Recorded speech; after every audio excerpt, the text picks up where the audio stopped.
Hello, everybody. How's it going? Hi, hi, hi. Let me put you guys here. Oh gosh, hold on. Let me mute everybody so I can say hi. Happy, whatchamacallit? What day is it today? Happy Friday! Oh my gosh, hi! I'm gonna see if the girls are ready. We'll say hi to everybody. Let me pause Vivaldi. I hope everyone's having a good Friday. It's so good to see everybody. 1 second. Let me see if everyone's ready. Okay. Okay, you guys ready? Okay, everyone can hear your thoughts, both inside and out. Hello. Oh God, that's always been my nightmare. That's always been my fear. I'm like, are people listening to me? And if I'm thinking that, does that mean have schizophrenia? You can hear me. It's not schizophrenia. Haven't we all thought that? We've all thought that. Yeah, I've often thought. I always think I'm gonna die of like a brain aneurysm. Those are so Oh my scary. God. Yeah, that or that I'm going to develop psychosis. Mm. I'm almost in the That clear. one? I'm 27. Almost in the My clear. old boss used to work at a inpatient psych place, and she had a client there that had a psychotic break, and he pulled out his eyeballs and ate them. Oh my gosh. Isn't that And then when he just lovely? ain't that just the way? And then he came, to and was like, "Why can't I see?" I love that. I spelled this And wrong. it's so unfortunate because it's like you just don't know. Poor You guy. just don't know. Right. He had no clue what he was doing, and was like, "What the fuck?" Anyway, welcome. Hi everybody. Happy Friday. On that note, Psychosis is actually a really great topic for this book. it is actually. Welcome to On the Same Page, book club, where we like to gab and yap. Gab and yap. Gab and yap. That's right. My name is Kiele, Lemon Zest, lemons. Anything else? I don't know.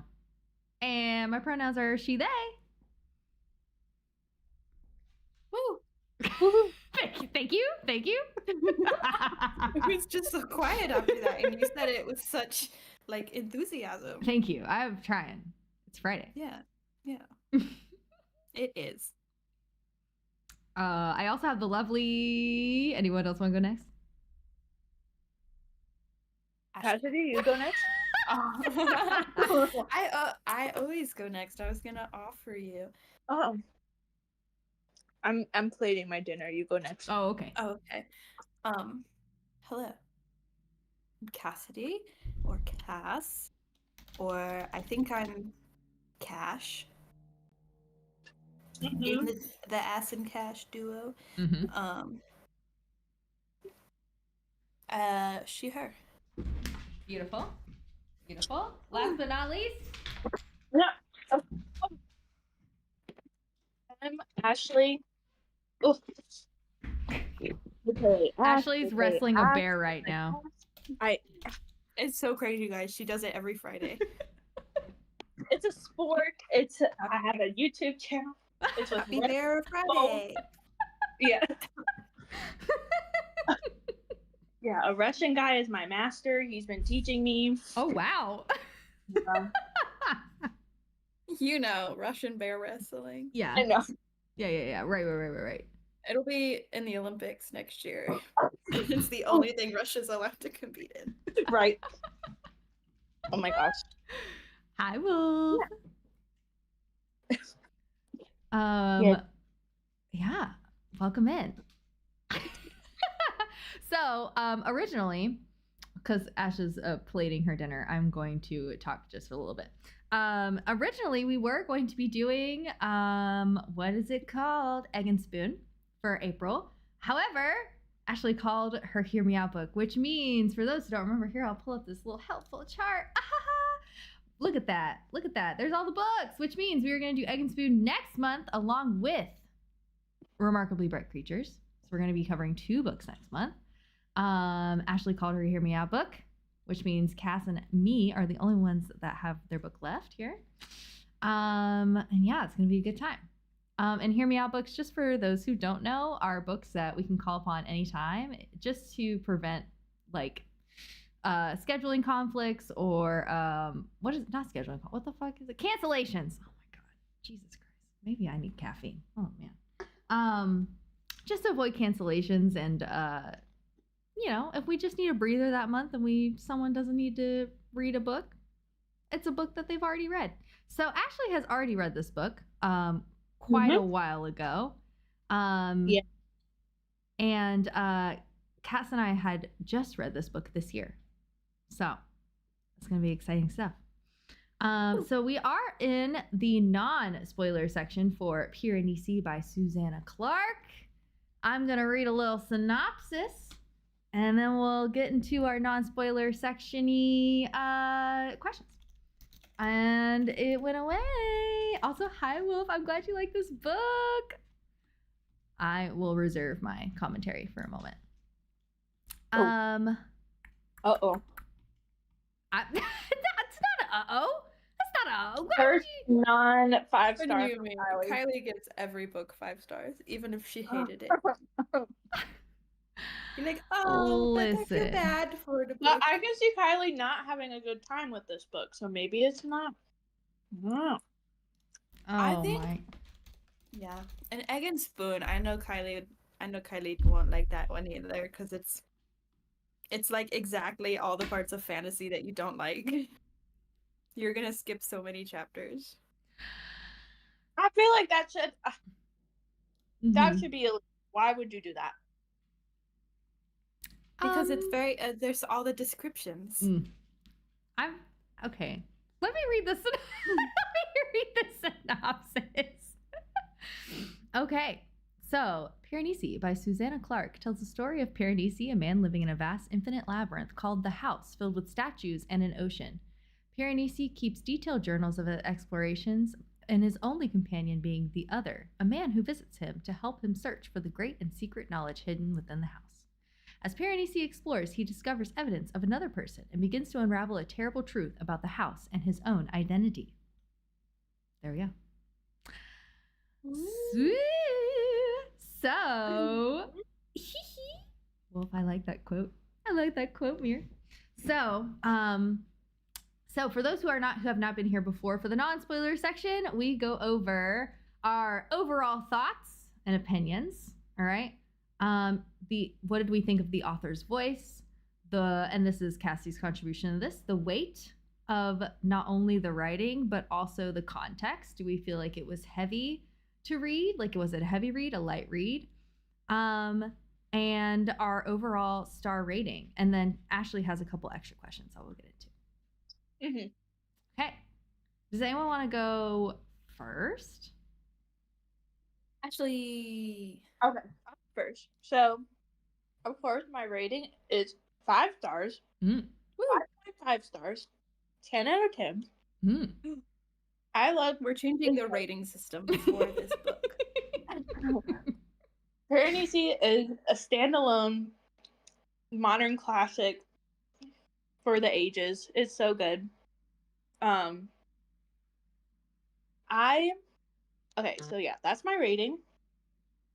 Overall thoughts, I enjoyed a lot. Like, my husband read this book first and then recommended it to me, and he's like, just hold on for the first 60 pages. But honestly, for me, page 1, I was really enthralled from the very beginning. I was like, I love the world building. I'm very intrigued with this character and how they interact with the world, and I just loved it all the way. And I'm also this isn't saying a lot coming from me, but I didn't see anything coming, and I just enjoyed everything about it. I think, what was another one? Weight? Yeah, the weight of the writing. Was the writing easy to read, or was it easy to understand? Was it a heavy intellectual read or not? I feel like the weight, and it's like out of 10 or out of 5? I would say out of 5.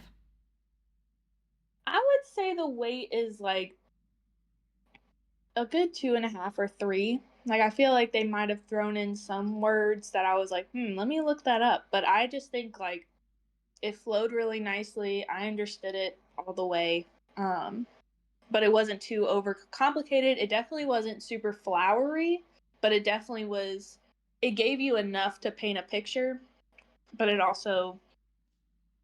was really good storytelling as well. So that's it was like in the middle for weight for me. It wasn't too jargony, and it wasn't too like, let me tell you everything, kind of like I'm gonna spoon feed you everything. And what was the next one? Or I think that was it. I did overall feelings, rating, and weight. And what did you think of the author's voice? I thought it was great. I think also between the different characters too, they were very distinct. I think it was also interesting, like the letters, it definitely it was interesting talking, like reading the letters, and it's like it paints the picture that this person has been there for a while, or that they're like not of this world, and you're trying to figure out like, okay, well, you know what I mean? Like, they say they're like discovering themselves, but then yeah, anyway, I won't get too into it because I feel like now we're getting into spoiler section. Okay. But yes. And I do have some extra questions for you, since this was your Hear Me Out book. And since we're starting with you, we'll just go with your questions. So why did you choose this as your Hear Me Out book? Because ever since I read it, I was like, I want you two to read it so bad so we can talk about it. Okay. Because I wanted to talk to more people about this book. Yeah, I just enjoyed it a lot, and I just wanted to share it with you guys. Okay. And that's why it picked me. Oh. And what sort of reaction were you expecting from us after reading it? Good, bad, ugly, surprised? I think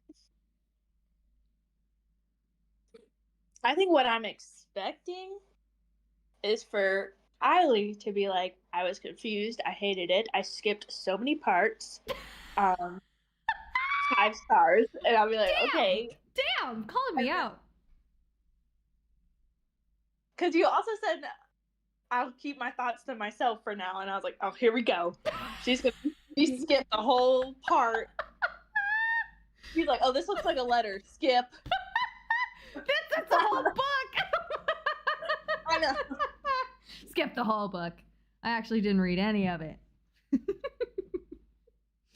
I'm expecting Cassidy, I don't know. I'm like, either she wants, like, she really liked it, or she was like, oh, I wish there was a little bit more, or she's very good about predicting things, and she'd be like, yeah, I predicted that, and I'll be like, oh, of course I didn't predict that. But I want you guys to love it, be like, wow, thank you for recommending this. This changed my life. This was amazing. So, yes. Wow, Ashley, this book changed my life. It was amazing. And if you don't have that reaction, I'll be really upset. Oh. I'm just kidding. Well, dang. So... Okay. And last extra question for Ash. How long would you say did this book sit with you after you first initially read it? What was the impact on you? It was like in my mind, like right after I read it, I was thinking about it all the time. Oh man. And I feel like now I still think about it. Like, I think about it whenever I'm reading like a fantasy, and it's like, oh, it doesn't scratch the same itch that Piranesi did. That's interesting. For me. Like, for example, when we read The Girl Who Fell Beneath the Sea, it's like I really enjoyed it, but it's like, yeah, it's not on the same level as Piranesi. So, oh, yeah. Okay. Mm-hmm. Cass, you want to go next? Sure. I really enjoyed the book. overall, I did spend a lot of the book quite confused. Like pretty much like the entire first half until it started to be like, oh, so this is not what it seems. But I enjoyed that it was like kind of experimental, you know, in a way, the writing style. It was like not what you typically get from fantasy. And I appreciated about it. And yeah, so I think I'd give it like 4.5 stars. Okay. It's nice. Overall. I don't know. I don't have a reason to not give it 5 stars. But I don't know. It just doesn't give you that extra oomph, huh? Yeah, I don't know. But it's also like I read it a few months ago. So I don't know. Maybe if I had just read it, I'd have a different perception. Because my favorite book is almost always like the most recent book I read. That's true. And yeah, so weight, I'd give it out of 5, like 3.5. I think like it was the vocabulary was interesting because, you know, it's this isolated person talking about what they're observing, and so they have to like, I really like how the author wrote in a way that made it feel like that. It's like when they write books that are, they like use like the vernacular, you know, like Huckleberry Finn's got these like little southern neologisms, and I felt like that, like the way that the character spoke. You're like, oh yeah, you don't understand this world, do you? You don't know what's happening. And but it also made it hard to understand what was happening at the same time, because you only get the perception of this severely isolated human that you're like, I don't fully understand what's going on right now. I think you're talking about this, but also we're in this like weird fantasy house, so the ocean waves are on time. Cool.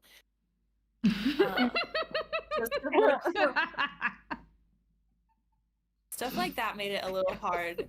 Made it feel that's the part that like had me confused. That I was like, where are we? What is happening? But once you kind of get in the groove of it, it makes more sense. And we'll get to it in the spoiler section, but obviously, kind of a traumatic story. So it is emotionally weighty, I think, but you don't know that until the end, because how in the dark the character who's like, that's the only perspective you get, is this character who's so in the dark. Yeah. Yeah. We have overall weight. Author's voice. Yeah, I feel like that tied into the weight for me, that,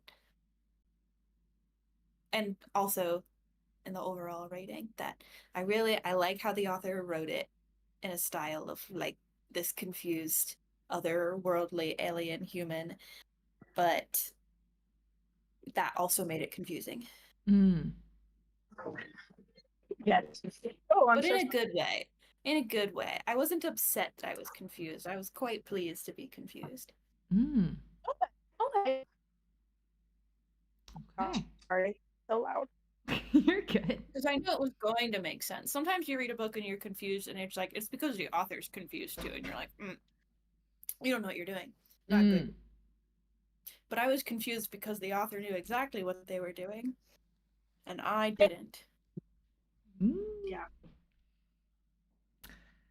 Okay. I guess that just leaves me then. Unless you have anything else you'd like to say. It does. Actually, our secret 4th book club member is here. Pixie. Pixie is right here. How did you know? How did you know? She's on my shoulder as we speak. Hi, Travis. Okay, so, well, I guess it's my turn. Wow, Travis, you read this book 6 times? That's crazy. Holy moly. That's Okay, crazy. Travis is on. He gets it. Travis gets it. Thank you, Travis. Okay, so sorry, I had to move Pixie away from me because she's being needy. Okay, so at first, you're right. I hated this book. It was like, what was it? Hold on, let me look at my book. It was called, part 1, Piranesi, and I was like, that whole part, which is the beginning of the book, and I literally screamed out loud. I was like, oh no. I was like, oh no. I was like, no. I was like, am I gonna have to DNF this book? I was like, no, I can't. We're gonna have to go through. I was like, I'll give it halfway. I was like, I'll give it to the halfway point before I tell everyone that I can't read this book, because I literally was so annoyed. Oh my god. Okay, listen. Wow. That would have broken my heart. I know, which you're the only reason why I kept going. But I'm so glad I did, because the setup was so fantasy that it really put me off. Right. Because I was like, oh, this is really high fantasy. I don't know if I'm going to be able to do this. Like, it's talking about fucking stars, and this is the 5th day of the Archibald whatever in the West Wing, blah blah blah. Yeah, that I had to stop reading the beginning of the journal entries. The 5th day of the 7th month that the bird came. I was like, I'm getting pissed off about you mentioning this fucking bird. I was so mad. I was like, stop talking to me. I'm gonna have to reread it now. Okay, but let's look. Here's the thing. Then we get into part 2, and when we got into part 2, I was like, okay, something's going on, because part 2 is labeled the other, and that's when the other comes in, and I was like, okay, this is I'm suspicious. This is interesting. Now, I still wasn't sold on it. Then when we got halfway, I remember it was exactly halfway through the book, 50%. I looked at my little page counter. Exactly halfway through the book is when they drop a huge lore bomb on you. And I was like, I'm in. Mm-hmm. I'm sold. Right. I'm sold. Right. Because it seems really high fantasy, but then it turns out it's not. Right. Which is so much more tangible for me to understand. But you don't know until halfway. So really, it puts you off. It put me off anyway. It put me off at the beginning, because I was like, oh, I don't read fantasy. Like, I don't know if I'm going to be able to read this.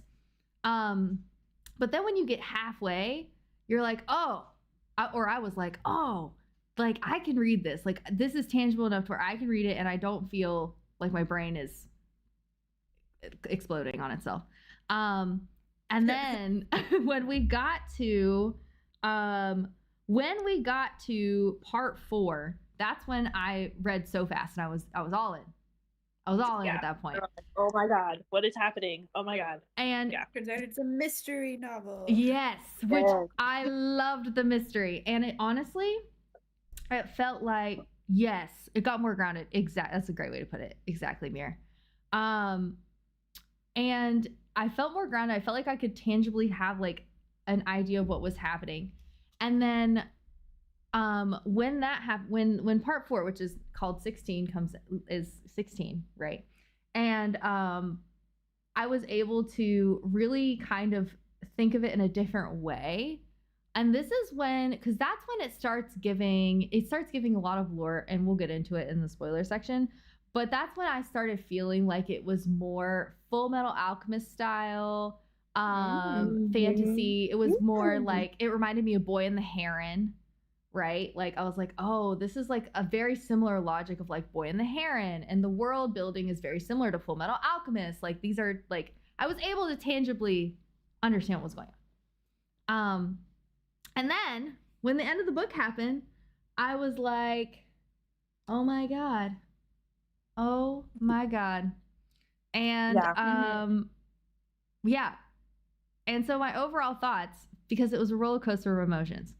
It was not a long read, by the way. It only took me like 3.5 to 4 hours to read it.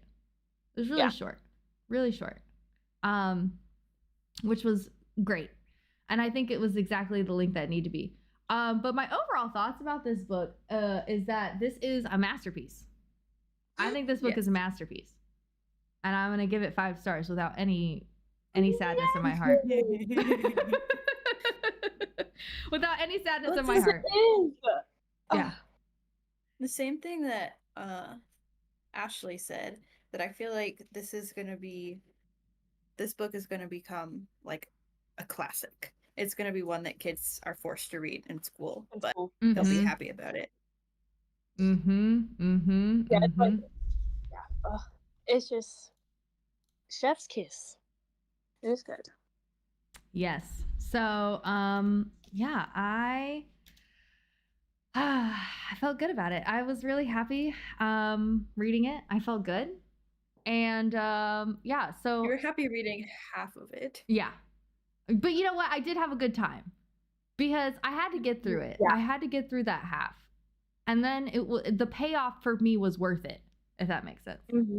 Like the payoff for all the bullshit, I was like, okay, I get it. Like I understand. And I can't be mad that you put me through some bullshit, Susanna. I forgive you. So the weight for me, this was a little bit heavier because I don't read fantasy and it was hard for me to get through at the beginning. So the weight for me is a little higher. I'd say 4.5 for me. Okay. Yeah. Fantasy. Yeah, there's a lot of fancy wording. It was a little like the fucking talking about all sorts of shit. I was like, I can't do this. But I felt like the style that the author wrote was a little harder for me to like understand.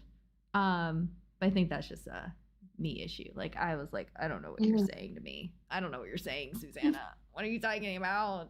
I don't know what a vegetable is. I'm gonna have to look it up. I don't know. Yeah, I did have to look up the different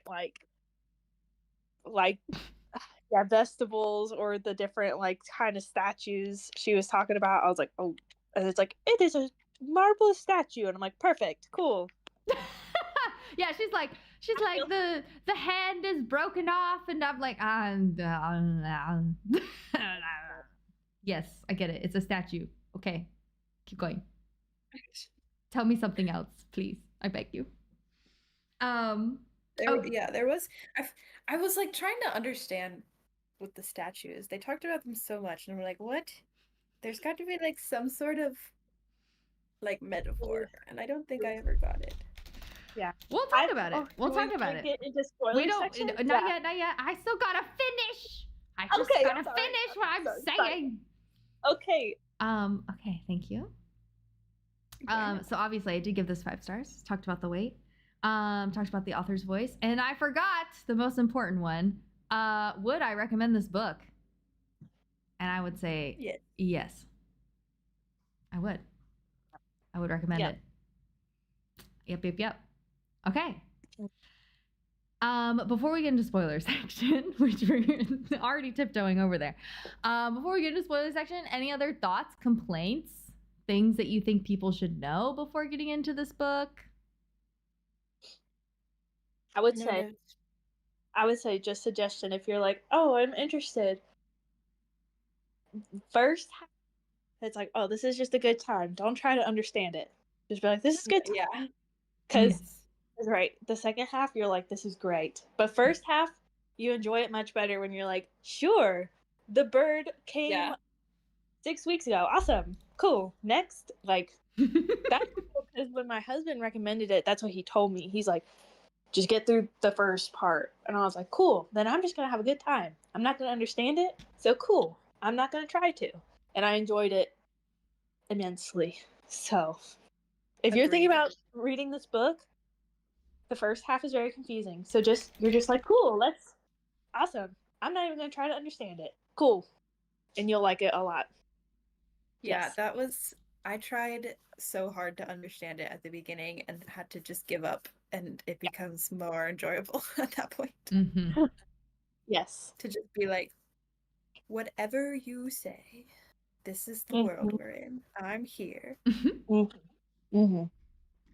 Okay. All right, I guess we'll get into it really quick. Before we get into that, I'm going to do a quick trigger warning because there are some trigger warnings for this book. Contents of this book have themes of false imprisonment, existential thought, violence, PTSD, gaslighting, death, DID, which is dissociative identity disorder, and other related topics will be covered in today's discussion. Please take caution. Also, if we talked about it and you were like, hey, I actually want to read this book, skedaddle out of here. Go read it. Don't spoil it for yourself. It's actually a masterpiece. You should read it, so don't spoil it. Get out of here. Go. Leave. Go. Get out. Okay. And with that, Go on. 3, 2, 1. We're in spoiler section. Ha!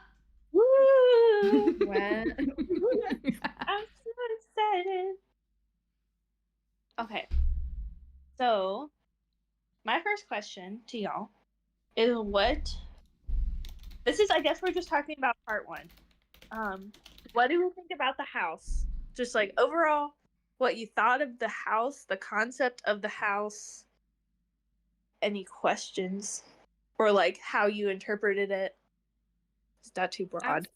I feel like at first, initially, I was like, okay, we're in like some sort of dream world. And then the further I went, I was like, okay, we're in an actual fantasy house world. But then it's weird, like, knowing what I know now about the book, that I'm like, it's hard to, like, believe and imagine what I thought it was, based on what it actually is.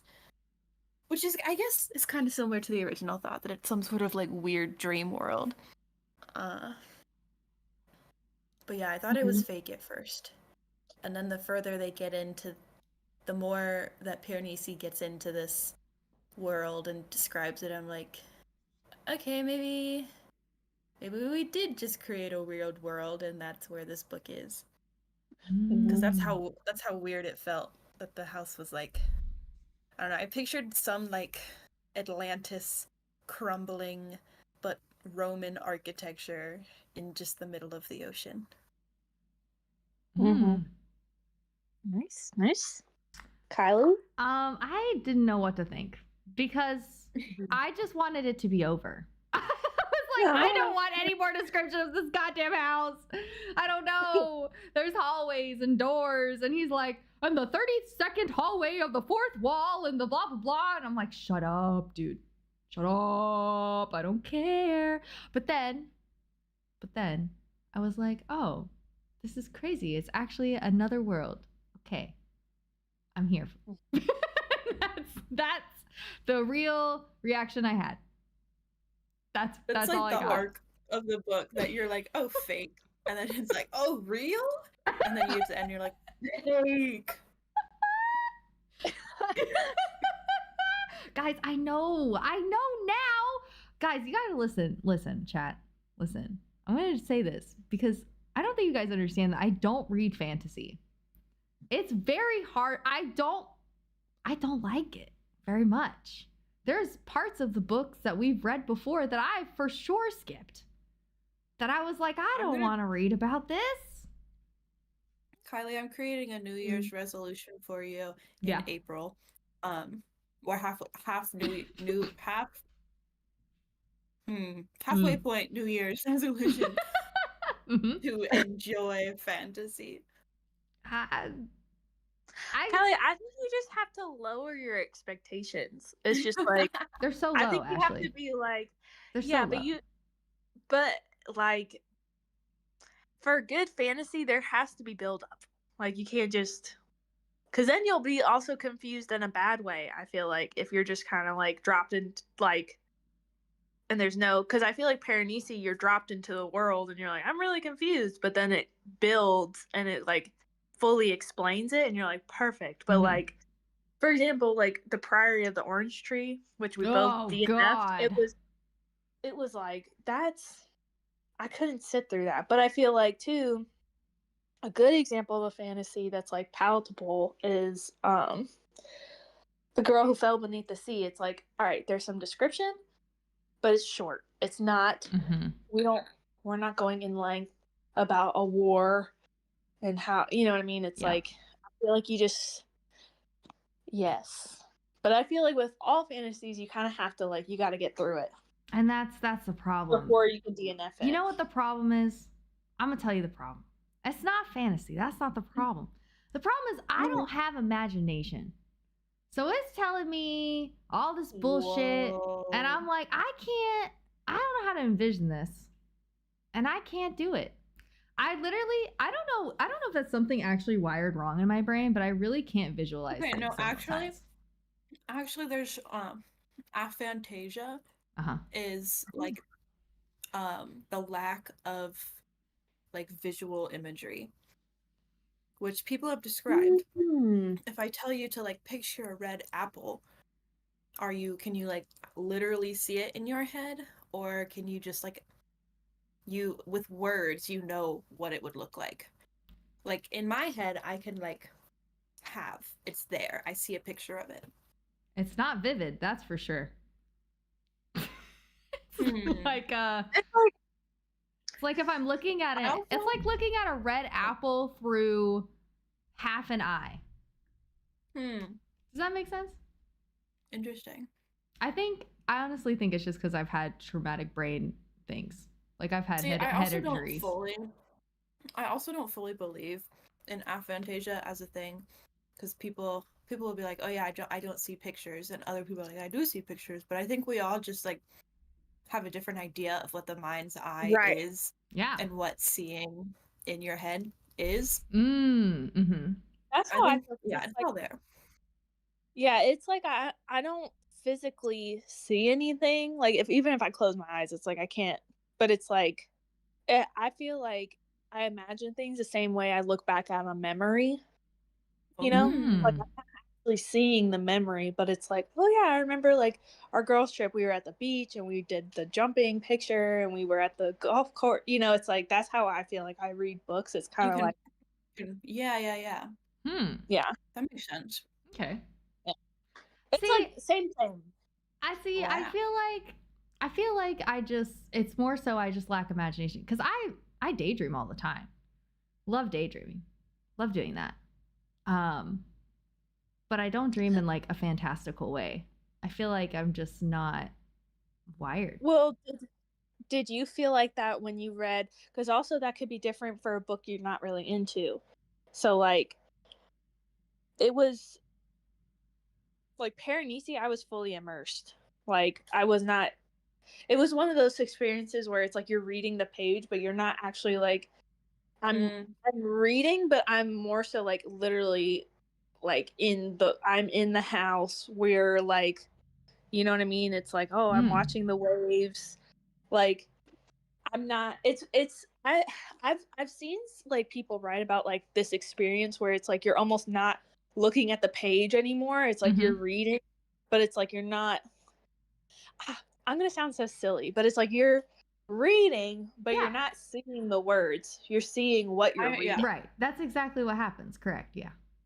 Yeah. So it's like, but if it's a book you're really not into, or if that writing style isn't for you, you're kind of like, oh my God, like if you talk about this stupid fucking statue, you're going to not be so immersed, which is fine. But it's like, but my question is, did you feel like that for like TJ Klune, for example? Like, do you feel like because you really love those books and you love his writing, like you might have gotten a different kind of immersive experience? I did in the second book. The second book by TJ Klune that we read for book club, I skipped like a bunch of that. Because he was like, and there was red light and white light and purple light. And I'm like, shush. I get it. There's a rainbow of light coming out of the people. I understand. I don't. So like for the first book, or like Under the Whispering Door, where you like, oh my gosh, I'm in the house. Yeah. Like, I would say so. I'm in the kitchen. Yeah. I would say so. But those were not arguably as descriptive, I feel. No, and I feel like that's fantasy done well too. Like, but also that's based on preference. Like, I feel like we are all kind of in a close preference in like palatability of fantasy, where it's like we can. I feel like we're all pretty close about how much description we can all handle before we're like, oh my god, stop. So, and I feel like TJ Klune is like, with for my opinion, under Whispering Door and Cerulean Sea, he's very like, yeah, very good, very seamless description. No, it doesn't overdo it. But I will, you know what though? I will answer your question though, because I feel like I can answer this in a different way. Now that we talked about it. So something I did love about the book and him describing of the house was how he described the house, and how he described the house as if it was a person. Like he always talked about the house in a positive way with a lot of love and tenderness, and he always like, it reminded me so much of like indigenous culture and how they respect their surroundings and respect nature, and you know they give in and get what they get out of it, you know. And the descriptions of like him taking care of the dead people there, it was just really that was probably my favorite part of the descriptions, was just how like you could tell his relationship and how he was talking about it. I was like, "Aw, he's like, I got to put the bones here and we got to carry them around." And I'm like, "Oh, yeah, Biscuit Box Man, exactly." It was so cute. And I was like, "Oh." That part just made me sad. I know. I was like, "Oh." Because it was like, these people are dead. Yeah. Oh, no. Yeah. You're going to be a bag of bones. I know. I loved how he too, like, just to add on about the bones, where he's like, yes, in like 4 birds, I'm going to need to go and move them so that the water and you're like, oh, hey. This is what kind of hooked me from the very beginning of like how he described the house, was that for me, I was terrified because it reminded me of Backrooms, like a never-ending, very same, like never-ending statues. They're all different. Like there's never-ending hallways. I'm like, oh my god, I'm terrified. That's like my worst nightmare. Like if I was in a hellscape, that would be it for me. Like being by myself in a never-ending room or hallway, like that's horrible. But again, it was like almost eerie, because it's like in my mind, I'm like, that's horrible. This is a horrible, terrifying environment. But Piranesi is like, oh, I love it, like this and that, and I'm like, this is very interesting because I would be horrified to be in this place. So for me, that was like, I almost was hooked in like almost like a horror way, like, oh, this is really scary. So it's like, oh, I want to know what happens next. I want to know more about this house because maybe it's bad and this guy doesn't know it yet, because I'm getting bad vibes. Oh, that's interesting. But right as he keeps describing it, it's like, yeah, I get the same thing that you said, Kylie, where it's like, oh, the house provides for me. The house is good. The house, you know, and then he kind of, there's like an ecosystem. Like if you go to the lower levels, there's almost like an ocean down there, and he catches fish. And then upper, there's like birds and all this stuff. I'm like, oh, okay, like this is actually kind of cool. I also like how he has like different relationships with statues. Like he's like, I don't go down this hall because it's broken and they're fighting and they're angry or crying. He's like, I just go down these halls, and it's like, I think the statues help him. It's almost like his last link to humanity, almost, because it's like he sees the emotions in the statues and it makes him ponder that. You know, when everything else seems lost, he's like, I'm just this being in this house and I'm just chilling with my bones. But then he'll look at the statues and up bones. I'm digging up bones.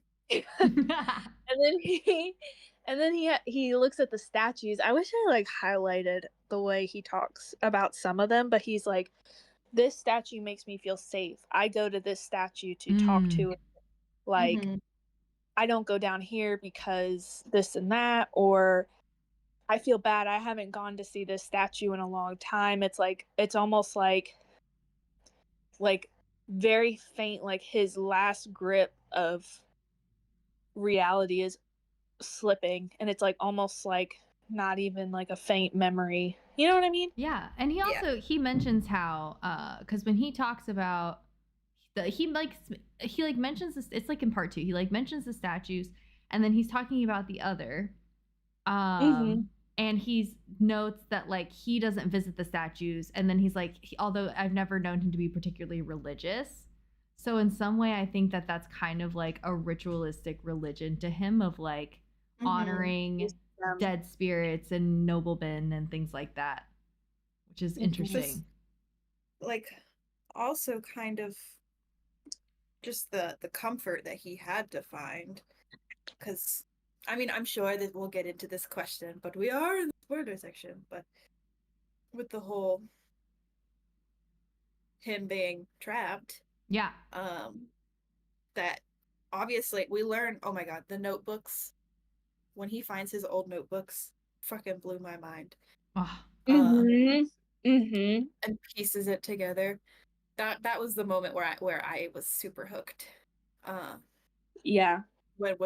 he pulled out notebooks that were just like his, but like, I don't remember these things, and the other must be right, that I'm losing my mind, and the gaslighting. But God, what was I saying? What was I saying before the notebooks?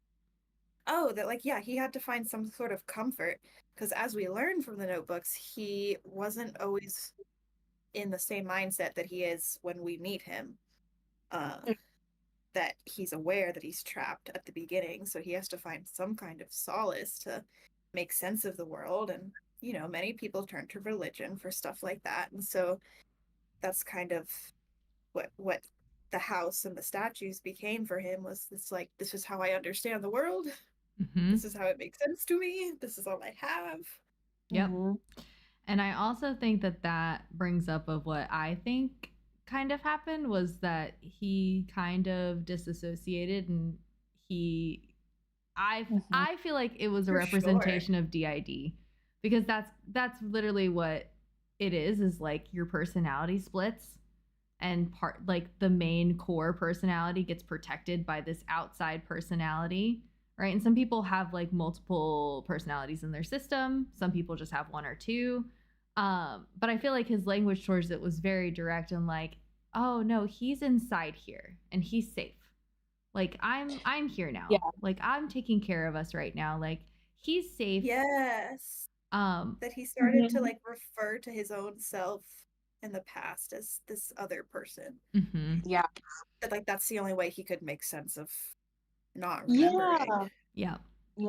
And then towards he was like, no, the house is good. Like I remember like he was reading back, and he's like, I hate that, like reading about how he was so scared and all this stuff, and he's like, well, no, it's fine, we're here. Which is so interesting, because then at the end I feel like it was the merging of those two, which is like what you do with like in therapy with DID, is you try to merge as many personalities as possible. And I feel like he kind of merged, because he was like, I'm not Piranesi, nor am I forget his name. You too. Yikes. Frick. Matthew. I'm not Piranesi or Matthew. I was like, what the hell? But yeah, he was like, I'm neither one of those people. Like, I'm my own person. And I thought that was a really beautiful representation of that. I really liked, that was really well done for me. I really like that. That's probably my favorite part of the book. Thank you, Travis. Yes, thank you. But yeah. What was my other questions? Let me see. Oh yes. Hold on. We got off track. Well, I feel like we're very on track. It's just like the house was such a big, like, it's a big thing to kind of grasp. And I think it kind of encompasses like everything about the book, because it's like even from the other's point of so you guys thought it was fake, and then you're like, oh, it's real. I thought it was real the whole time. I was like, he's in a back room, like he's trapped in this interdimensional. He's in another dimension. Like he is. Which, like, he kind of was. Ever since I knew the other can come back and he leaves, I was like, oh, so the other, he either is got this weird relationship with Piranesi, or he's like going through a portal and coming back. Like, cool. At first I thought he was just in another room, like they were just trying to map out the house, and then maybe they were coming back. But then when you like, he's like, oh, but the other doesn't know how to fish. The other doesn't know. He always is well dressed. He always has supplies, but I can never find any. I was like, this guy knows how to get out of the house, and he's not letting Piranesi out, and I don't understand why he's doing that. And so then that's why, like, ever since he described the other, I was like, other knows how to get out. Yep. And he's not telling Piranesi. And then I thought it was so, like, I feel like, yeah. Well, where was I going with this? I totally lost my train of thought.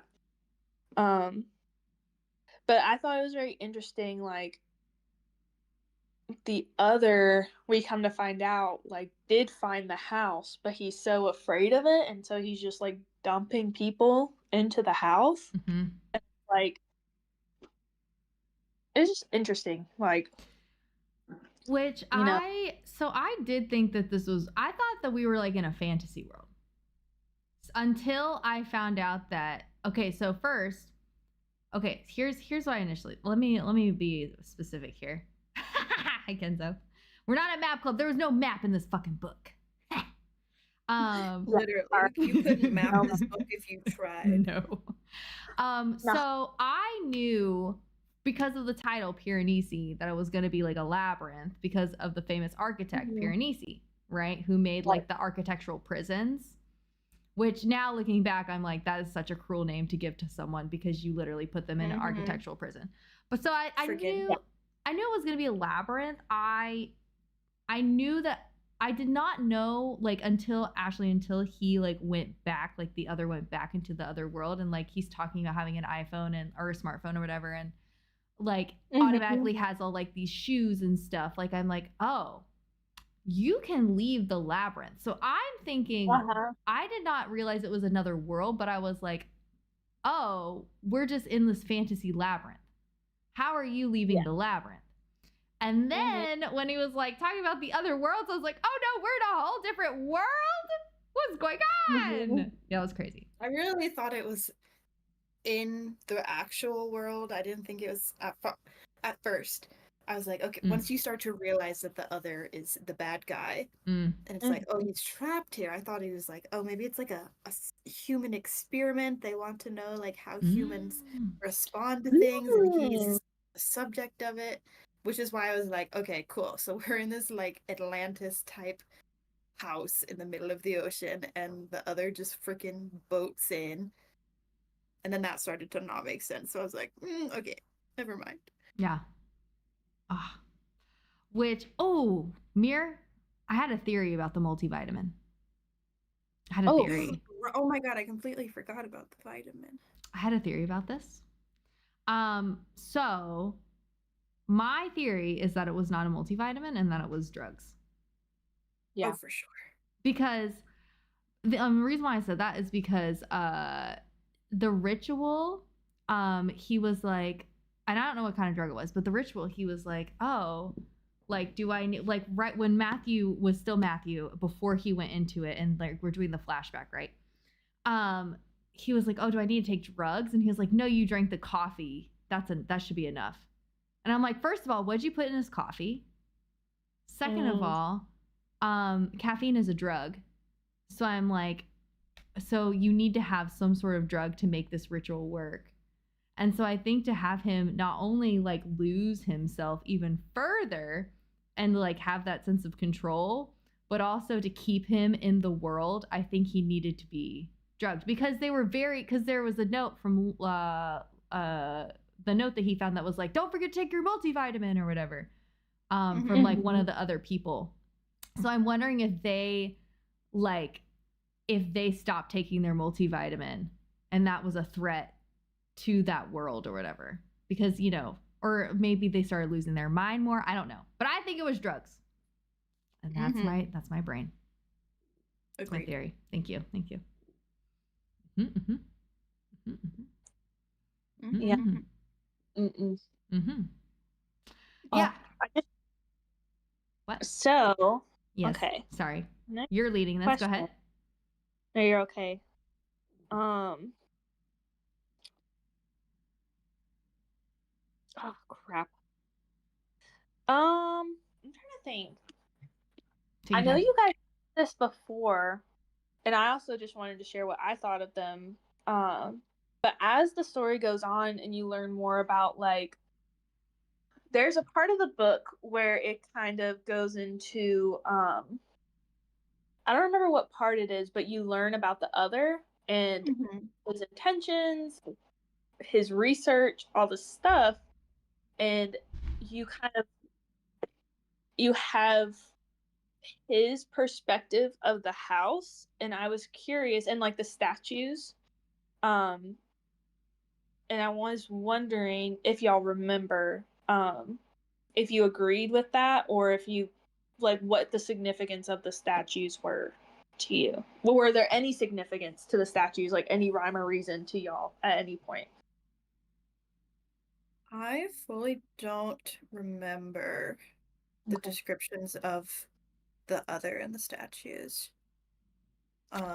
He seemed, from what I do remember, he was like not as invested in them as Piranesi. I don't know, but again, I thought there has to be some sort of like metaphor with the statues, and then I never really got it. That they just seem to represent different aspects of humanity, perhaps. But then why are they in this weird mind palace? Who's to say? Well, maybe because it's based on like the art and stuff. But at the end, Piranesi sees the people from the statues. He like sees what? Wait, how am I not? Hold on. It's like at the very end. Hold on, I'll read it. He says, hold on. It began to snow. This afternoon, I walked through the city making a cafe where I met Raphael. So he's like on a walk, and there was a park, and he entered. People were walking up and down the path. An old man passed me. He looked sad and tired. He had broken veins on his cheeks and bristly white beard. As he screwed up his eyes against the falling snow, I realized I knew him. He is depicted on the northern wall of the 48th Western Hall. He is shown as a king with a little model of a walled city in one hand, while the other hand he raises in blessing. And so he says, like in his brain, in another world you are a king, noble and good. I have seen it. And then there's another one where a woman passes with 2 children, and let me see, where is it? He says, oh yeah, one of the children had a wooden recorder in his hand. I knew them too. They are depicted in the 27th Southern Hall, a statue of 2 children laughing, one of them holding a flute. So, and I think that kind of goes with the crazy, horrific, evil guy, the Professor Lawrence, I think is his name, where he was like, this world was created from the other world, like the original world. Kind of like how they did like the metaphor of a cave system, like the original water in the cave system, that the original water that created the cave system is gone, but the cave system is still there. And I think that's kind of like the theory, is like this world was created out of our original world by like the great magic or the great knowledge or whatever that they were trying to find. So I think the statues are real people, which is very interesting. I was not expecting that at the last fucking page, but yeah. Yeah. So, and I agree with Trey's comment that once he's out of the house, that he relates his world to the house, because the house had depictions of the world and things in it, like children playing and old wise men, and so he was relating to those images of life that he was seeing in a place that didn't have life like he did at the end. Yeah, I agree with that.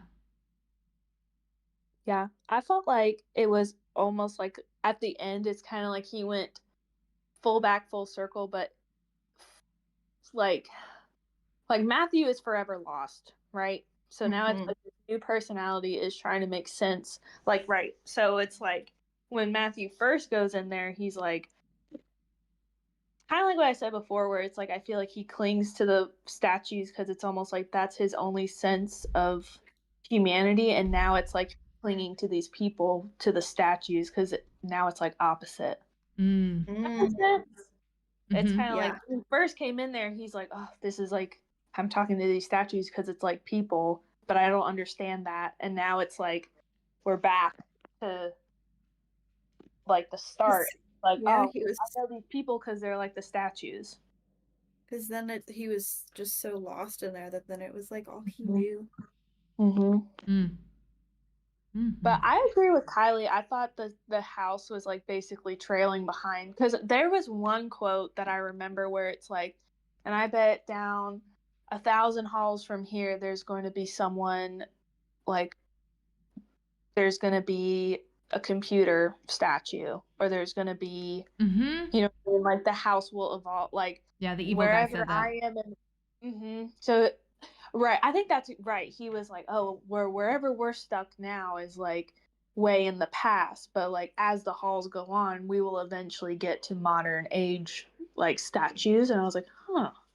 Yeah. Interesting. But I thought that like, right, the house was supposed to represent either like, right, it's following behind us, or it's just a mirror of like humanity. It's like, this is just its reflection, I guess. It's like you have kings, you have musicians, you have children, you have, you know, all this stuff like suffering, joy, all those things in the statues.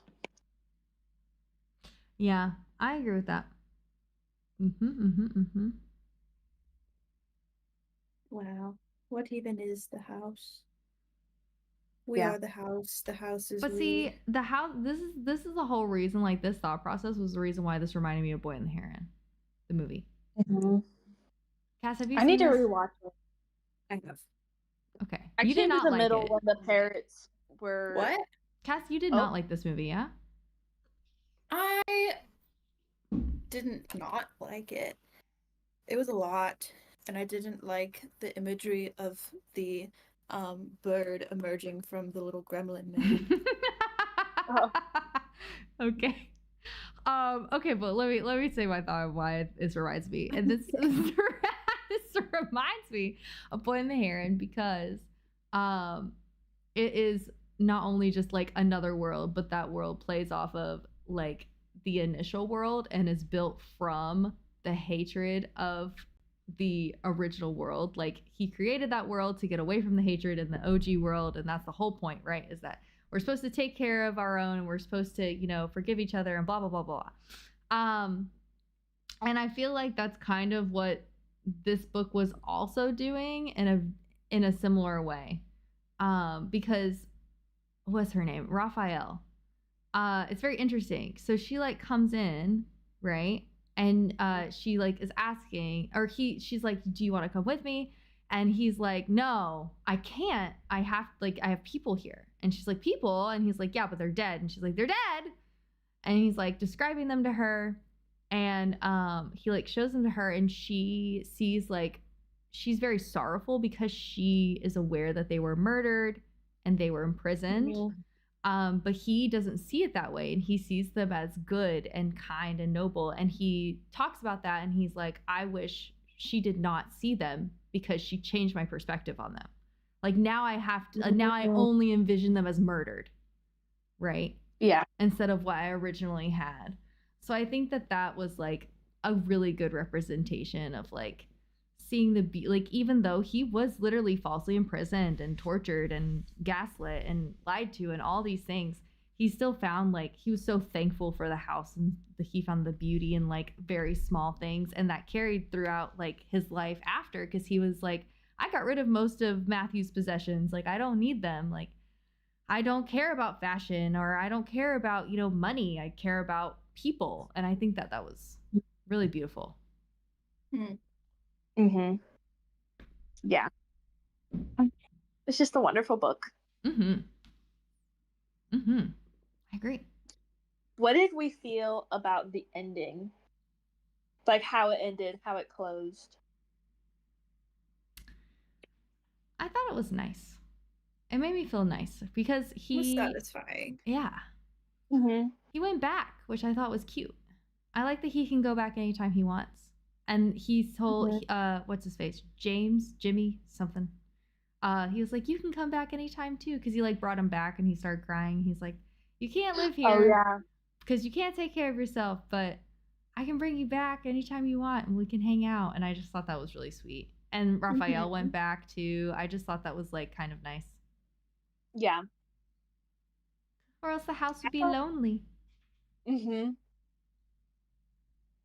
I also thought it was refreshing that it's like bright, kind of like it kind of represents a little bit of DID, and it's kind of like I just appreciated how it's like they didn't, him coming back, he wasn't magically fixed. He didn't get his memory back.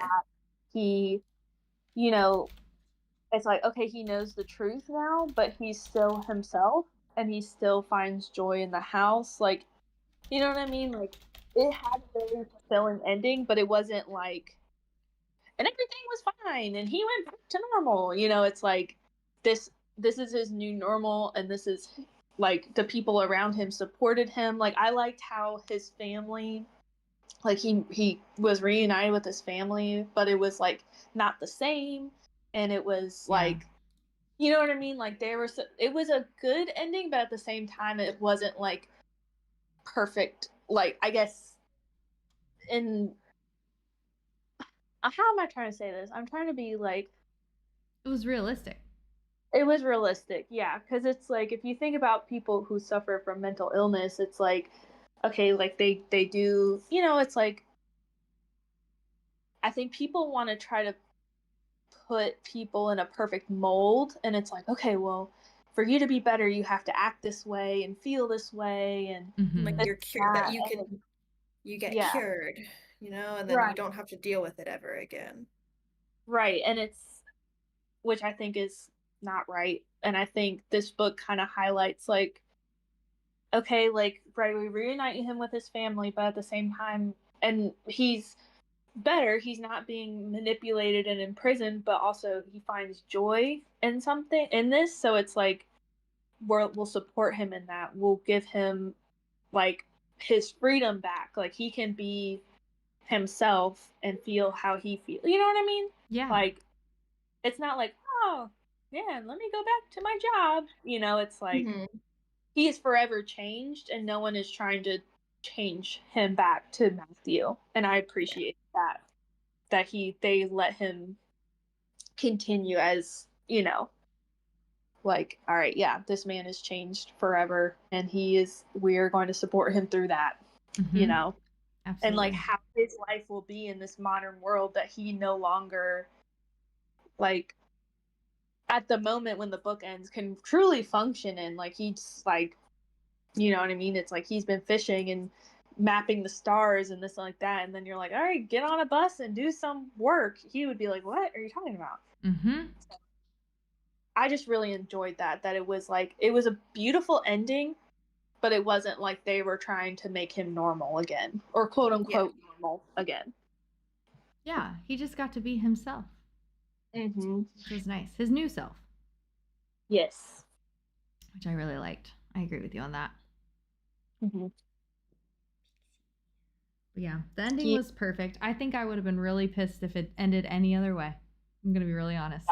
Yeah. It would have been an easy way to ruin it if it ended in any other way. Yeah. Pixie, please. Sorry. So, back to, I feel like, general questions. Like, who is your favorite character? Because I feel like there's a couple that I feel like. I really liked Raphael because that character is not what I was expecting. Obviously, Piranesi thinks it's a man. But I like how dedicated she was to solving what was going on with these people, that she noticed people were going missing when other people didn't, but then also respected Piranesi's choices at the end and was like, even though it might have made her feel like she failed because she came here to rescue him, and then he's like, I don't want to leave, but just on it, what the whole conversation we just had, just like recognizing he's not the same person now, and he's gonna make his own decisions. Yeah. Besides Piranesi, my favorite character is the birds, because at the very beginning they warned him, and I thought that was really cool because I didn't connect that until like the end, and I was like, oh my god, the birds. The birds. And Listen to the birds. I just like that they were just always in the way, and I just appreciated that from birds. They were almost like a comic relief, because he was like, yeah, 16 is like writing something, and then she's like, get the fuck out of my way, birds. He's like, I saw you talk to the birds too, because she's like, oh, you talk to the birds? And he's like, yeah, I saw you talk to the birds too, you weirdo. And I just like that the birds were a constant. They were a constant in the calendar making. They were a constant in his life. He's like, well, I got to think about my birds. And I'm like, I love these goddamn birds. They're cracking me up. They're like yelling at him. He's like, not now. I have things to do. Please, birds. Yes. I feel like, yes, Piranesi is my favorite character, because obviously, but just like all the characters. But I feel like, kind of like what Kylie said, that the house is almost alive. I feel like after I was afraid of the house, I loved the house. I was like, oh, I love the house, and now I love just like Piranesi. Yeah. I don't think I want to be alone in the house. I think I still will have horrible dread by myself, but I think I would be like, oh, this would be so fun to have like my friends and family, and we're just enjoying this beautiful place. Like, it's very Lauren said, and then he trapped them in there. Ashley, you have me nervous now. Ashley's gonna do an occult ritual next. We're all gonna go to the house. Let's go to the house, guys. It's just like the book. Let's go to the house. Does anyone know that we're here? Does anyone know we're here? I'm a little concerned. I don't know. Yeah. If you guys come and visit me, I'll be like, look, let's go on the lake and let's go through this one part. Yeah. Travis is ready to go. Easy, guys. Oh my god. Yeah. But I like the house, and everything, like, just because I think she does such a great job of, like, through Piranesi, like, making it so, like, loving and, like, almost gives the house life, and it's like, I love the house too. We all love house here. She's a brick. What? House. What? You don't know that song? No. Yes, you She's do. a brick. Yes, you do. There's no what way. Song is this? Brick house. By who? Oh my. She's mighty, just letting it all hang out. Oh, yeah, yeah. she's a brick. House. There's no way you don't know the song. I do not. Cassidy, look at me in my eyes, in my pixelated PNG eyes right now. You don't know this one? No. Who sings it? The Commodores. Or Yeah, okay. Commodores. I definitely don't know it. I'm in shock. I'm actually, Here's I what think it I'm is. having a moment. I think I'm going into a coma. Oh my God. Oh my God. Bye, Anyway, so Kylie. Cassidy, we're going to make a playlist. We got to do that. Okay. Is this a recent song? No. No. It's a what? No. It's from like what, the 70s? 60s? 70s? This is crazy. Hold on. Let me look up the Commodores. That's why I need 1977. Easy like Sunday morning. Commodores sing No! so many songs. Anyway, you know what? Yeah. Yes, you do. You know Easy. You keep telling me these things. Disbelief. This is crazy.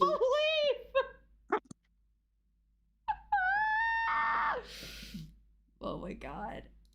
Zen thank you. That is the YouTube link to the Commodores Brick House. Appreciate you. Cass, do you have my stream open right now? Yeah. Okay.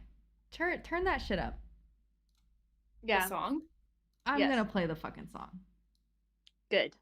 1 second. Play Easy too, because she knows that one. Hold on. I don't think I do. Yes, you do. Actually, no possible way that you don't know it.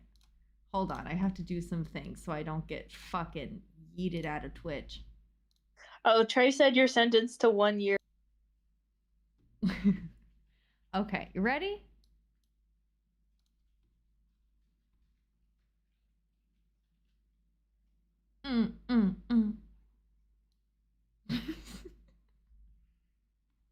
I am, yeah.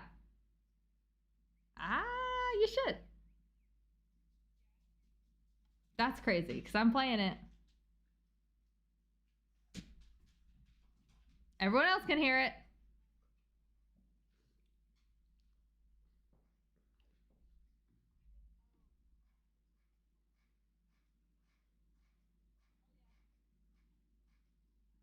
She's a brick.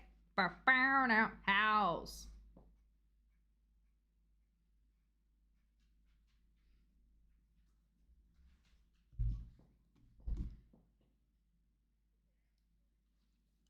Okay, hold on.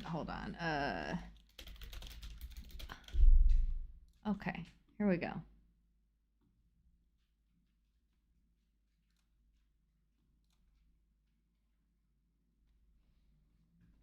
Come on now.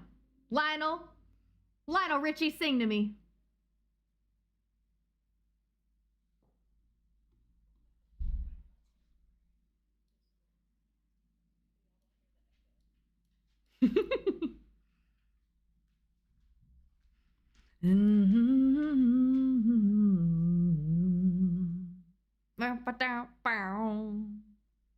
When did this song come out?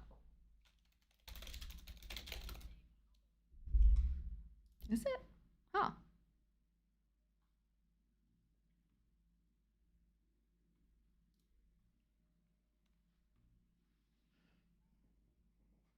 La la la la.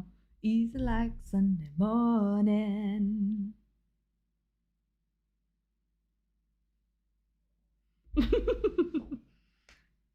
Cass, ringing a bell? Oh my. All right, so anyway, we're gonna make Cass a playlist. We're gonna make you a playlist. Don't worry. Because that's like an oldie but a goodie. Hold on. Don't worry. Travis, please. Okay. Ah, gosh. Okay. It's okay, Cass. Well, now they play like okay. grocery stores and Walmart especially play like really weird remix, like radio remix stuff. Like I listened to it was like Ed Sheeran. I'm like, this is bad. Ed Sheeran is bad. You're right. Well, they also like remixed it on top of that, and I'm like, oh, you made it so much worse. Jesus Christ! There are a lot of covers. It's like A-Team, and it's like, and I'm like, oh my god. Not fucking What the remix? fuck is that? Oh my god. Anyway. Should we do, well, since we're on the terms of music, should we do our fun music question? Oh, right. Here we go. Oh, man. If this book had a soundtrack, what would it be? It would be just the song Brick House on repeat. A fucking brick house. Oh my god. And then Piranesi would, and then, oh my god, and then Piranesi would be like, I've never heard this song before. Who am I? Oh my gosh. Oh my gosh. Yes, Ashley. You were gonna say something? Again, I'm never prepared for this question. But you always have such a good answer. You do.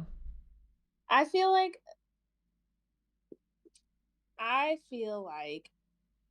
especially in the house, it was just like ambient, echoey noise. Like the ocean, like I feel like the whole time I'm like the ocean is always making noise underneath, so there's always like waves going, birds.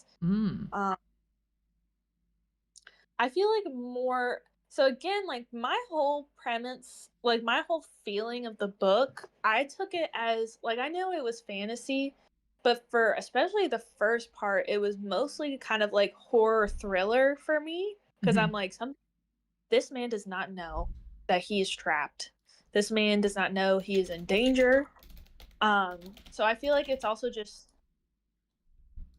like the ambient noise of the house was really eerie to me, but then the more that he was starting to figure stuff out and then we got some backstory to it, it's more of like just kind of like I guess horror movie, like you know how a horror movie is, like they'll do a lot of no music for a lot of the parts, and then like whenever it's like the guy finds the letters, it's like the music is getting faster and he's like and then yeah, like there's no music and all of a sudden you hear like a minor chord and you're like yeah, or it's like a piano and it's like starting like really slow and it's like as he's reading through his stuff the piano is getting faster. There's you know things like that. It's not really like, or like I feel like a lot of compositions for horror movies are just like sounds. You know what I mean? It's like even the music is almost like sounds. Just not really a set melody or trope or like, you know what I mean? It's like they're all like ambient music sounds. That's what I felt like this book was giving. Because I had a lot of like my feelings towards the house changed. But my overall feeling of like this is scary didn't change. Like I thought this was a really scary book. It was like a freaking murder mystery. It was like a thriller. I wouldn't say horror, but like definitely thriller. Like, oh, the other is gonna get you. Like, get away from that man. Or the house is gonna collapse and you're gonna die. I don't know. There's a lot of things that are broken. Ain't that just the way? Cassidy, Cassidy, did you say your soundtrack? Yeah, I said Brick House. Oh, yeah. Let's be for real. Except I'm Piranesi and I don't remember the song.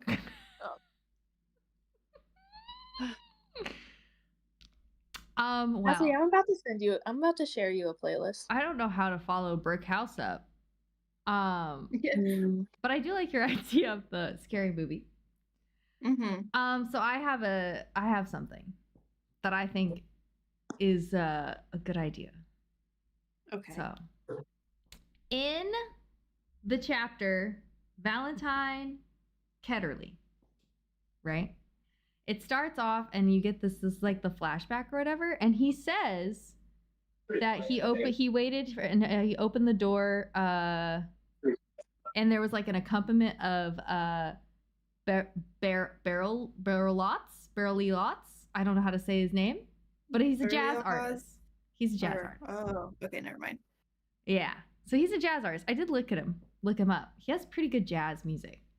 So What I think would be so fun is like it starts off like maybe the arrangement of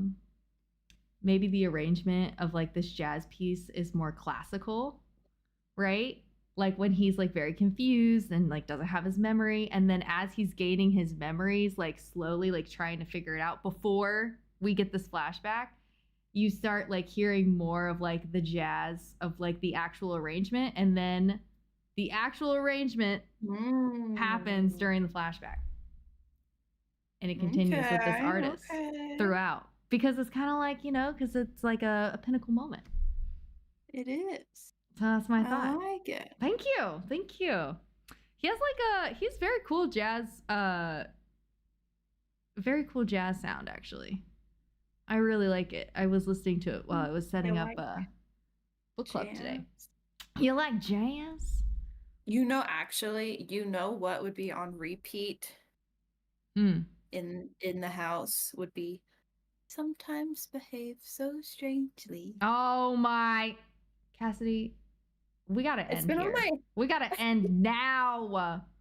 It's been on my head for some reason. Well, it's an earworm, and you just gave everyone listening the earworm. Sometimes Behave So Strange. Wow, that was almost a hate crime that you did. You gotta stop doing that. I'm so sorry.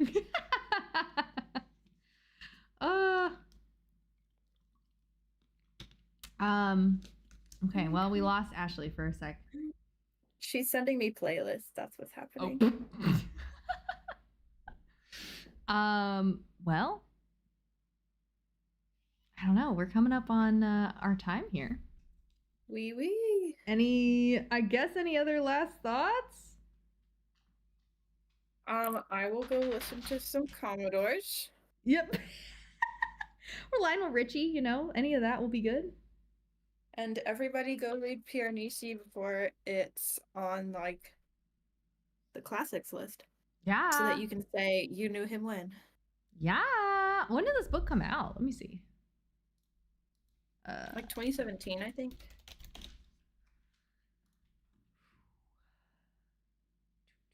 Yeah. It came out in 2020. No way. Came out in 2020. Got an award in 2021. That fever dream of a year. Can y'all hear me? Now we can. We can now. Oh my gosh. I was like, this happens every book club where I'm like, wow, they're just really talking over me. Like, okay, fine. My opinion didn't matter. And then you guys were like, oh, we lost Ashley. I'm like, what? I've been talking this whole time. Going like, oh, yeah, interesting. Wow. I'm like, oh, okay. So, Ashley, what did you think of my idea? Repeat it, because I had to leave Discord and come back. So my soundtrack idea was so in the whatchamacallit? The jazz. Yes. Okay, I was here for that. Okay. Yes. I liked it a lot. Thank you. Dang, when did I get muted? That's crazy. Because I was like, oh my god, I love that. That's crazy. It must have just happened. I was like, oh, goodbye, Ashley. Yeah, because it was like, I remember Cassie was also saying like it sounds like the earworm. I won't say it again, but I was gonna say it reminded me of Music Theory, that one piece where it's like doop doop doop doop doop doop doop, and it's like, oh my god, DJ was like, yeah, it seems like it doesn't have a scheme, but it does, and I'm gonna show you, and I'm like, oh my god. Oh, it's like the 12 tone. Yes. It's like, whoop, whoop, whoop, whoop. Didn't we fucking say a song had the... What's in the last book? Did we say the 12-tone scale? So who said that for the last book? I think I did. What was the last book? How to Lose a Time War. Yeah. Oh, yeah. Yeah. Yep, that makes sense to me. That is also 12-tone. Mm-hmm. Yes. Oh my gosh. That scared me so bad. Oh, sorry. I went. No, our laundry room. The windows are like not sealed. They're like they're those little foldy windows. Like there's like maybe 4 panes and like a little seal, and you like pull a lever and it flips up. That's our window. And so someone is taking a walk outside and they were like, and it sounded like they were right outside the window. And I'm like, gosh. ah. But it's okay. It's fine. It's fine. It's fine. Ah. Anyway. Any other thoughts? Oh, I like doing this. I know you guys don't like doing this, but Yes. did your rating change after talking about it? Wait, don't put words in my mouth. I just forgot. I just forgot about it. Oh, I don't okay. dislike it. Jeez, Ashley. Gosh. It's okay. You know, I like to argue. Anyway. True. I love to argue. It's one of my favorite things. It's my favorite hobby. God forbid a girl has a hobby. You know? No, my rating stayed the same. 5 stars. Nice. I'll keep mine at 4.5. Heard? Nice. Yep. Mine will stay Maybe at like favorite book of all 4.7. time. Oh. Oh, okay. 4.8. Oh. And 4.75. No. You're killing me. This is actually crazy to me because you gave a book that I did not think you were going to give 5 stars, and I thought you were going to give this book 5 stars, and you gave it less than 5 stars. But I gave it almost 5 stars. Yeah. Yeah. Mm-hmm. Which is good. Okay, maybe it gets 5 stars. Maybe it gets to 5 stars. Does it? I don't know. Does it? You're teasing. You're teasing us now. I know. No, I feel like that's not an honest 5-star. Like 5 stars. Okay, no, listen. Be true to listen, yourself. listen, Be true to yourself. Listen. Yeah, Shh, right. Listen. I thought about it just now. And the fact that I would consider this like a future classic novel. I think that warrants 5 stars. Wow. Wow. Amazing. That makes me so happy. Amazing. I love that. I think this is the first book that's gotten 15 stars. Wow. I think that's right. Yeah. Because I feel like I can't remember which one. Which one did you rate a 5-star last time, Me? Kath? Yeah, I can't gave 5 remember. stars to The Girl Who Fell Beneath the Sea. Yeah. Okay. Because I Well, I just think that enjoyed was reading it. I think I don't remember what I gave it. I don't think I gave it a 5 star. You did not know. Okay. Yeah. Okay. Anyway. Okay. Anything else, gang? I don't think so. Okay. Well then, that's the end of book club. Bam. Yay. Okay, well, I'm gonna continue streaming after this, but I don't know if either of you, Cass, you said you're leaving. Ash, you said you have to get up at 6 in the morning. I can stick around. That's okay. Heard? Yeah, because I'm fishing. We gotta go when the fish bite. Fish. And they eat in the morning, very early. It's like, yes. It's like, if I get a fish, I'll put it in the Discord. I'll be like, look at the fish I got. Please do. I'd love to see a fish. Yeah. Thank you. I almost caught, well, you guys know what a garfish is? Yeah, those things look horrifying. Yeah, I caught one, or kind of. He like bit my little bait, and then I was like, oh yes, and I reeled him up, and then he was on the side of my kayak, and I was like, how the fuck am I gonna pick him up? I don't want to pick him up. And then he let go, and I was like, perfect, cool, goodbye. Yeah, like, give me the heebie-jeebies. Yeah, I was very excited, and then I was like, oh shit, I gotta touch him with my hand? He's gonna bite me? Which I'm fine with touching fish, but I just was like, oh, he might get me. I don't want him to get me. Garfish look disgusting. They're pretty cool. He was pretty. He had like spots. No. He was big too. Like he had to be like almost 20 inches long. He's huge. No. He's big. No. No, because if I grab him by the snout, it might break his snout, and then he will die. I didn't want to kill him. Good. Kill that motherfucker. No. He looks scary. No. He does. He looks like the villain in Ice Age 2. You didn't know what a Gar looked like. Anyway, thanks everyone for joining book club. Everyone say bye for book club time. We'll be back. Bye, everyone. Goodbye.